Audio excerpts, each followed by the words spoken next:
quality title race of all time, but coming out on top again in the Premier League, Manchester City.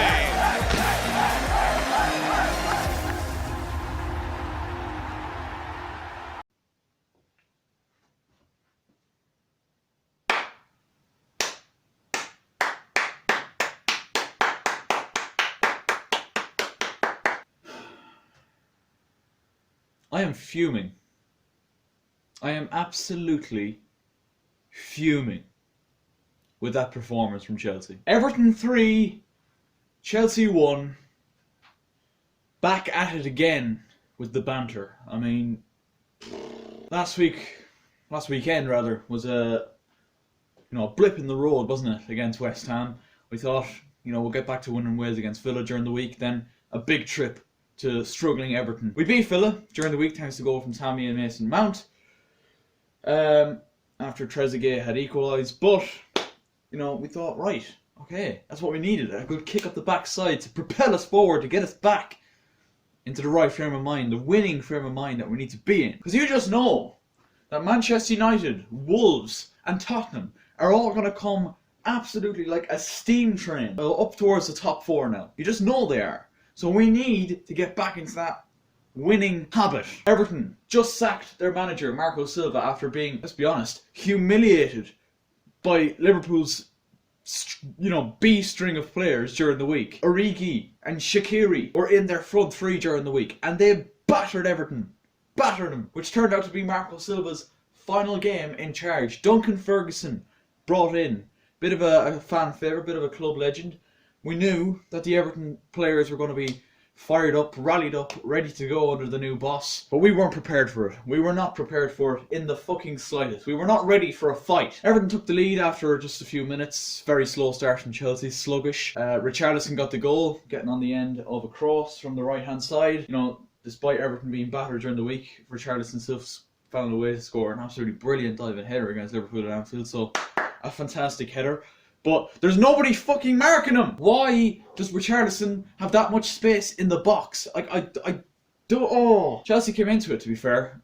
Second half of the first half, we definitely improved. But still, we had plenty of chances to not only equalise, but then possibly even take the lead. Just trying to play too many passes in and around the box instead of just letting fly. Pulisic on 1 or 2 occasions, Willian on 1 or 2 occasions. With one ball where Pulisic plays it across the 6-yard box. Such an inviting ball, and Tammy just couldn't get. It was Mason Mount, that crossed it, and Tammy just couldn't get there.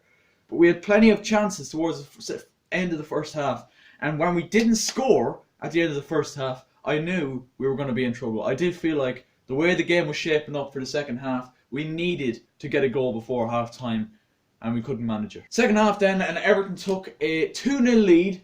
Dominic Calvert-Lewin with the goal, and defending that can only be described as absolutely shambolic, schoolboy defending from both Andreas Christensen and Kurt Zouma. Like, what? Put your foot through the ball, lads. Clear the ball. It's not hard. Put your foot through it. You're getting paid 100 grand a week to do that? Are you serious? Are you actually serious? Zouma clears it high up into the air. Christensen misses the header, then Zouma just dangles a foot out. Come on, you're supposed to be a hard centre-back. Dominic Calvert-Lewin was the lone striker for Everton yesterday, right? And he dominated our centre-backs. Absolutely dominated them. And Calvert-Lewin, he's not a terrible striker by any means. He's a hard worker, he's a big lad, he gets himself around the place. But he's not a prolific goal scorer. And he's not someone who really dominates centre halves and takes the game by the scruff of the neck. He's more of a team player. He needs them kind of players like Richarlison, Bernard, Walcott around him to excel. But yesterday, he was able to do it all by himself because Christensen and Zouma were like a pair of under 12s. It was shocking. It was absolutely shocking. Chelsea did pull one back thanks to our probably player of the last couple of games. He's been our only player, really, the last couple of games. Scored against Valencia in the Champions League, his first goal for Chelsea, finally. And yesterday, he finally got his first ever Premier League goal, and what a strike it was from Mateo Kovacic. What a player he is proving to be. I mean, only for him and Kante yesterday, I feel like Chelsea wouldn't have even stood a chance at all in this game. but Kovacic was incredible in the middle of the park. Kante worked hard, made a few very important interceptions as he does as usual. A bit sloppy with the ball at times, but apart from that, average enough. Everybody else was shocking. Terrible from Chelsea yesterday. But it wasn't long then before the final nail was put into Chelsea's coffin. Calvert-Lewin again, and defending that somehow manages to exceed the first goal. The first Calvert-Lewin goal. Like, I don't understand how this happens. Kepa, not the best pass to Zuma, but whether or not the pass was, the best or not is irrelevant because Zuma switches off. He switches off. He's like thinking about what he had for breakfast yesterday rather than actually concentrating on the game. Like, in fairness, the pass from Kepa, it's not amazing, but it's not one where you've said, oh, well, that's completely Kepa's fault. If Zuma was switched on, he would have got on the end of that pass. It was played just in front of him, and they nip in, and Calvert-Lewin, when he gets the ball in the box, he does a Messi. Yeah, he does a Messi. He dribbles it in and out. Do you ever see them clips of Messi online, right, where he's like, shifting the ball between his right and left foot, weaving in and out of defenders, and burying it with his left foot? That's what Calvert-Lewin did to our defenders. Dominic Calvert-Lewin, are we serious? Are we really serious right now? And as for the finish, it's a toe poke. It goes in off Kepa's calf, and frustratingly, it ended 3-1. I mean, wow. Everton, who were flirting with the relegation zone, might have even been in the relegation zone before kickoff yesterday, dominated Chelsea. And only for the end of the second half of the first half, second quarter of the game, if you like, Everton were by far the better side and deserved the 3 points. So I got to say, congratulations to Everton. They were up for it. They were first to every single header, every tackle, every 50-50. Because Duncan Ferguson had them players absolutely riled up.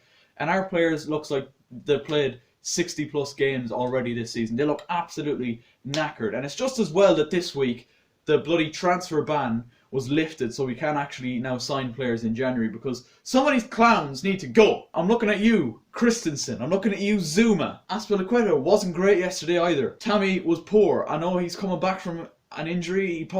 Was he fit? Who knows? He scored against Aston Villa during the week, so one can only assume that he was fit. Mason Mount was very, very poor yesterday, I think, as well. Pulisic, pretty much Sadiba had him in his pocket for the majority of the game. And Willian, same old with Willian, end product was poor as well. Jorginho was on the bench. Tomori was on the bench.